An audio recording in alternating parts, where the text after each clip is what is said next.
What happened here? It's not a hickey, I swear. I'm a mess. Okay, it's fine. Hey guys, it's Ari. This is my first episode of True Crime Tuesday. So, today I'll be discussing the case of the Barbie and Ken killers. It's a very intense case, so I do suggest if you're sensitive to things like sexual assault, abuse, murder, you might find this case very unsettling, so I may suggest not watching this video. But if you are willing to stick around, hi, my name is Ari, and I do true crime videos occasionally, so subscribe if you want to see more. You might have heard of this case before on other channels.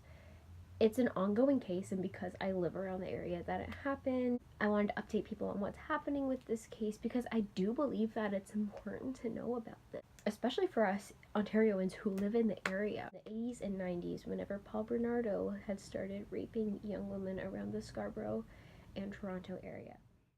For those of you who aren't familiar with the area, it's just in southern Ontario, kind of close to the main city here.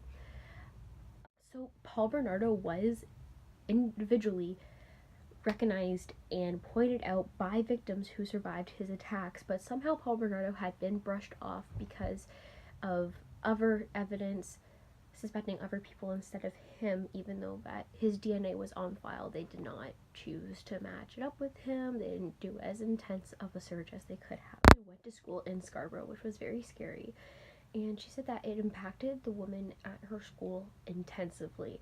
Like, her school implemented this program called, I don't know what it was called exactly, but nowadays it's actually still run in schools, and it's called Walk Smart, so that schools can offer other options for women, or not even women, just anyone in general who was too scared or, you know, don't feel comfortable walking alone at night, can have a security guard or someone they felt more safe around would be able to walk home with them so that they would not be alone.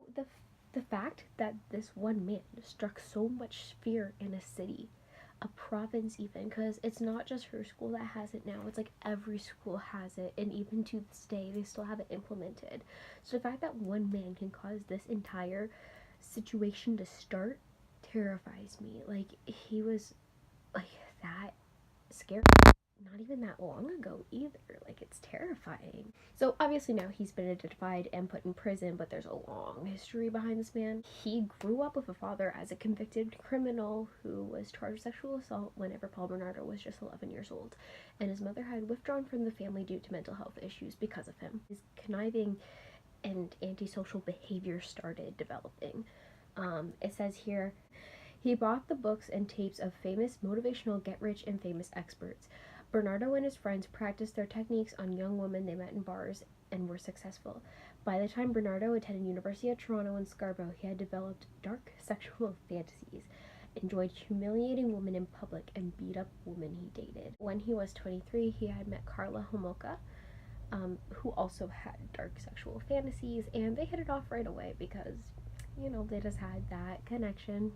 He would use Karla to talk to young women and get them to, you know, start like getting warmed up to them and get involved with their lives. And it would ultimately end up with Karla using medication that she had bought with her own prescriptions and like mixing it with her food, or like Paul would like, you know, inject in them some way. They would like poison the girls that they were raping, essentially. Because Bernardo was so dominated, he was so like obsessed with taking girls' virginities, and Karla was like not feeding into it, but she definitely wanted to make him happy, so she would do this for him. So eventually a couple girls had passed away from the overdosing of the used medication. One of these victims was Karla's 15-year-old sister, Tammy Homolka. After they would die, Paul Bernardo would dispose of the bodies in various different ways.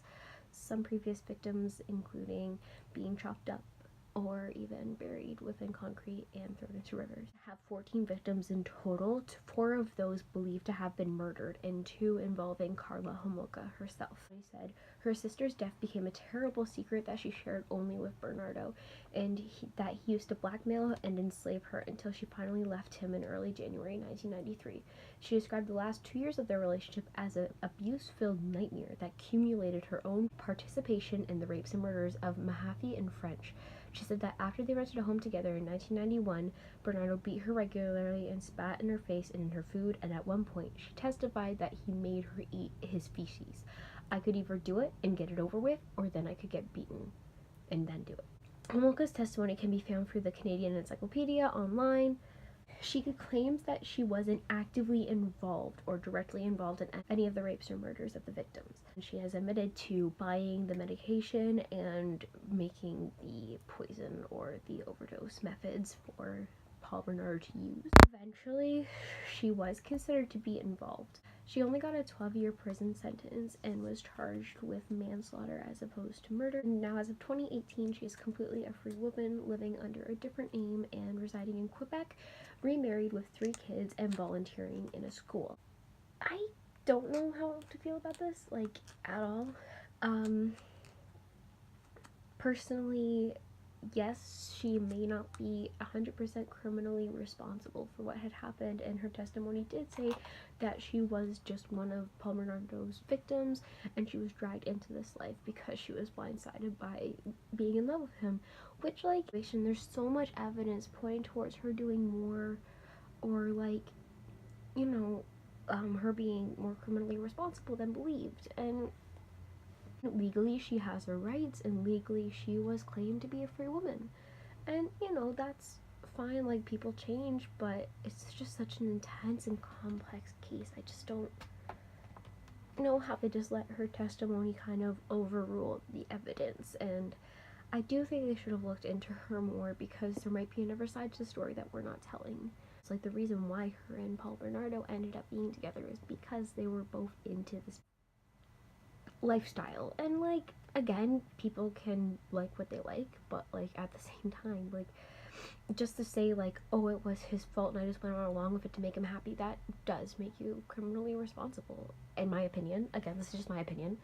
I mean, I'm not a lawyer, so, you know, that's not up to me to decide, but I'm just wow. Paul Bernardo was sentenced to life in prison and a chance of parole after 25 years, which actually had just passed this year. After being reviewed, he was denied parole for daytime and full-time. So he is currently imprisoned, and it does not look like he will be allowed into public anytime soon. Oh, I forgot to add how he got caught. So essentially, just over a year after he was identified again as a Scarborough rapist, times that he had been identified by victims, they had finally decided to resurface him, realizing that he was then residing in St. Catharines, and then connected him to the found bodies of other victims that they realized shared the DNA, and he was eventually arrested. So yeah, that's the story of the Barbie and Ken killers. If you like this video, please let me know. There's the like, comment, and subscribe buttons. If you'd like to click them, that would be great. Yeah, and this is my first true crime video. Let me know down below if there's any others that you would like to hear and see. Bye!